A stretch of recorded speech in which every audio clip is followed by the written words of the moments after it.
আবু জেহেল বাধা দিত রাসূলুল্লাহর কাছে যেন না আসে। আজকে নবীরই কথা, নবীর গোলাম বলছে, নবিয়ানা মাহফিলে আসতে বাধা দিয়েছে, তারা আবু জেহেলের কাজ করছে।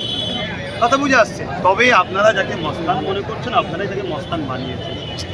কথা বুঝে আসছে।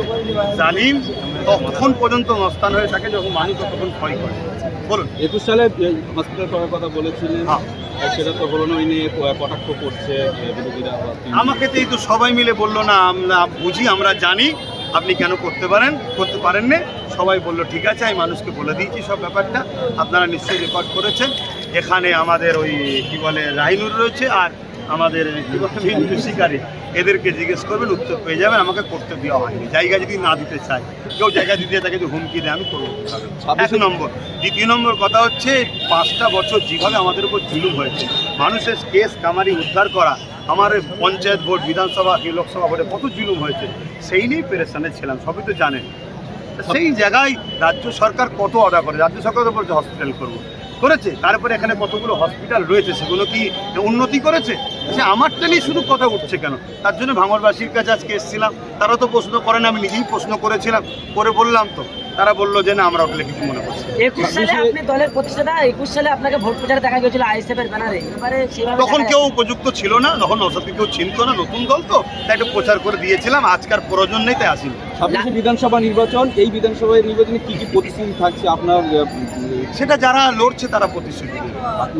না, আমি এতটুকু জানি সংবিধানের জন্য লড়া দরকার। আর একটা মানুষ যখন 2, 4, 10টা 20টা প্রথম পায়, একটা যে সরকার আছে ক্ষমতায় ছিল, সেও প্রথমে একটা পেয়েছিল, তারপরে 2টো হয়েছিল, এমনকি বাঁচতে বাঁচতে ক্ষমতায় আসে। ক্ষমতায় আসার পরে তবে তো সে সব কাজ করবে।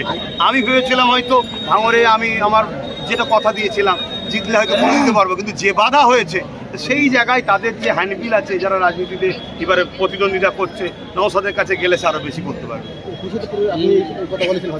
এবারে কি 26-এ নওশাদকে বলবেন যে এই হসপিটাল করাটা? আপনি সেটা নওশাদকে যে জিজ্ঞেস করে, ওকে বলতে লাগে কোনো বাচ্চা ছেলে নেই, বড় হয়ে গেছে। আচ্ছা, এই মিছিলগুলো হচ্ছে শাসক দলের পক্ষ থেকে বলা হচ্ছে যে ধর্মীয় সভার নাম করে নওশাদকে প্রচার করা হচ্ছে, আইএসএফ করে ভোট প্রচার করা হচ্ছে। শাসক দল বলতে কাকে বলেছে? তৃণমূল কংগ্রেস বলছে শাসক দল নয়, তো এক্স হয়ে গেছে। কাকে বলছে শাসক দল? আপনি বলুন, দলের নাম বলুন। টিএমসি। টিএমসিকে জিজ্ঞেস করুন রেড রোডে গিয়ে কেন রাজনীতি করতে যায়? ইফতার পার্টির নামে রাজনীতি করে কেন? মসজিদে ঘুমটাতে মমতা ব্যানার্জি ঢোকে কেন? কেন রাজনীতির ব্যানারে দাঁড়িয়ে বললো কোরআন শেষে আমার উন্নতি শেষ হবে না? কেন রাজনীতির নামে দুর্গা কি বলে এখানে নিউ টাউনে মসজিদ বাধা দিয়ে আর মন্দির তৈরি করছে? কেন দীঘাতে মন্দির করছে? বলুক। আমি আমার নবীর মেম্বারে এসে আমার নবীর দিনের যারা দুশ্মন, যারা জালিম, তাদের বিরুদ্ধে কথা বলছি। ইসলাম জুলুমের বিরুদ্ধে কথা বলাকে ফরজ করেছে, তাই আমি জুলুমের বিরুদ্ধে কথা বলছি। আপনি আইএসএফ নেতৃত্ব যে স্লোগান দেওয়া যে ভোট চাইলে দিল্লি যান, আপনার মুখে সেই একই কথা দেখা না, আমার অকাবলে যে বলবে দিল্লি যাও, তাকে তো আমি বলবো এক এরকম ব্যাপার নয় তো। সবাই বলবে, যারা অকাবকে ভালোবাসে তারা বলবে, যারা অকাবকে ভালোবাসে না তারা নাও বলতে পারে। আমি অকাবকে ভালোবাসি।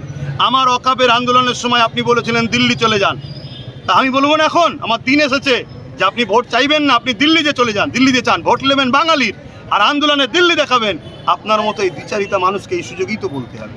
যেটা আমি অকাবের পক্ষে দাঁড়িয়ে বলি, তো অসুবিধা কি আছে? কোরআন সুন্নাহ হারাম হয়ে গেছে নাকি? কোরআন সুন্নাহ যখন হারাম হয় না, কোন কে কি বলছে ওসব কথা আমার দেখার তো দরকার নেই।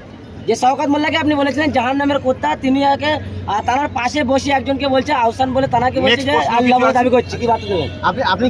কেউ যদি কোনো মানুষকে আল্লাহর সাথে দাবি করে, অবশ্যই সে সঙ্গে সঙ্গে জিন্দিক কাফের মুশরিক হয়ে গেছে।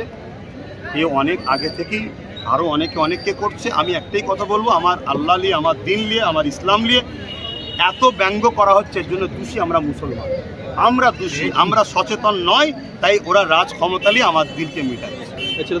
আপনি নিজেই ভোট দান করে বলেছেন, সেক্ষেত্রে আলাউল ইসলাম প্রয়োজন হয়নি। তাহলে লড়াইটা কেমন হচ্ছে বলে মনে করেন? কেমন হবে বলে? লড়াই মানুষ জানে, মানুষ স্বতঃস্ফূর্তভাবে সোশ্যাল মিডিয়ায় দেখছি আমি যতটুকু, না দিদির মিটিংয়ে লোক হচ্ছে, না মোদির মিটিংয়ে লোক হচ্ছে। যেখানেই লোক হচ্ছে শুধু আইএসএফ এর লোক দেখছে, বাকি তো দেখতে পাইনি। আগামী দিনে জায়গা পেলে কি ভাঙড়ে হসপিটাল হবে?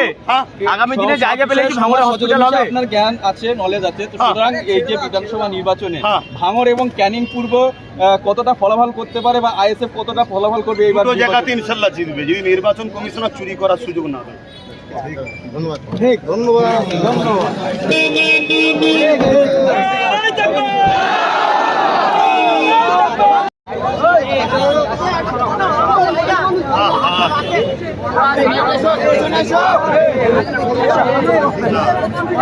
কথা বলছে